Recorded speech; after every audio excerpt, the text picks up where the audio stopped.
যোৰহাটতকৈ ধুবুৰীত আমি বেছি ভোটত হাৰিছোঁ।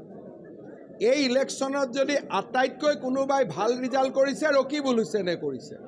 ভাৰতৰ ভিতৰতে হায়েষ্ট মাৰ্জিন লৈ যদি কাৰোবাক আজি আমি হিৰো বনাব লাগে, যে কাৰোবাক যদি এই ইলেকশ্যনটো ব্যক্তিগতভাৱে যদি ক'ব লাগে যে নহয় কোনে আটাইতকৈ ভাল কাম কৰিলে বা ভাল ৰিজাল্ট কৰিলে, তেতিয়া আটাইতকৈ এই ইলেকশ্যনৰ যদি নায়ক কোন বুলি সোধে অসমত, তে ৰকিবুল হুছেইনক ক'ব লাগিব। 10 লাখ ভোটত জিকিছে।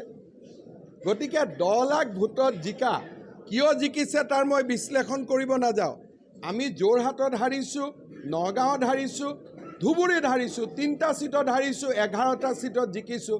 তৰুণ গগৈও কেতিয়াও 11টা ছিটত জিকি পোৱা নাই। 93খন এছেম্বলিত আমি জিকিছোঁ। আজি যদি ইলেকশ্যন হ'লহেঁতেন আমি 93খন আসন পাই জিকিলোহেঁতেন। অসমৰ মানুহে ইয়াতকৈতো আৰু মোক নিদিয়ে। কিমান দিব? মানুহেওতো দিয়াৰ এটা লিমিট থাকিব নহয়। সকলো মোকেই দিব আৰু কাকো নিদিব, তেনেকুৱাতো হ'ব নোৱাৰে। স্বাভাৱিক কথা, যদি ICUত থকা পেচেণ্ট এজনে অক্সিজেন পায় তেওঁলোকৰ কাৰণে এইটো আনন্দৰ কথা। মইতো ভিটামিন পাইছোঁ, 9 আছিলোঁ 11 হ'লোঁ।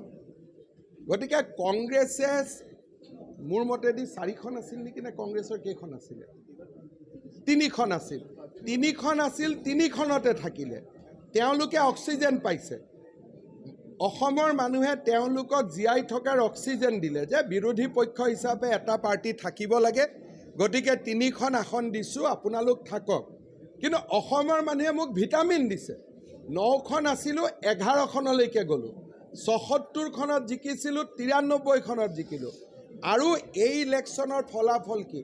কৰিমগঞ্জত 2 লাখ মুছলমান মানুহৰ ভোট বেছি থকাৰ পিছতো কৰিমগঞ্জ আসনখন বিজেপিয়ে জিকিবলৈ সক্ষম হৈছে।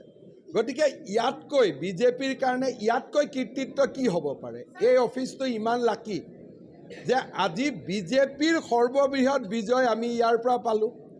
শাসকীয় পক্ষই আজিলৈকে 11খন আসন পাব পৰা নাই, আমি 11খন আসন পালোঁ।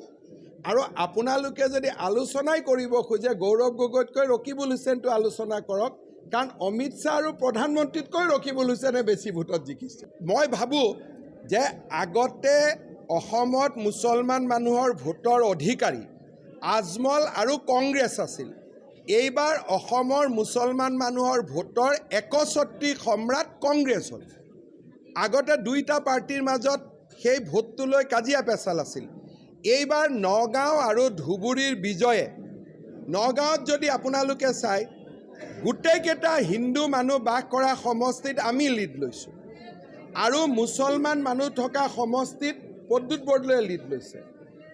তেনেকৈ ধুবুৰীতো 11টা মুছলমান জনবহুল সমষ্টিত লিড লৈ ৰকিবুল হুছেইনে জিকিছে। গতিকে আজমল আৰু কংগ্ৰেছৰ সংখ্যালঘুত কোনে আটাইতকৈ বেছি ভোট পাব পাৰে, এই যুদ্ধখনত নিশ্চিতভাৱে কংগ্ৰেছ বিজয়ী হৈছে। কিন্তু তাৰ লগততো আমাৰ কেতিয়াও সম্পৰ্ক নাই, তাৰ পৰাতো আমি মাইল মাইল দূৰত থাকোঁ।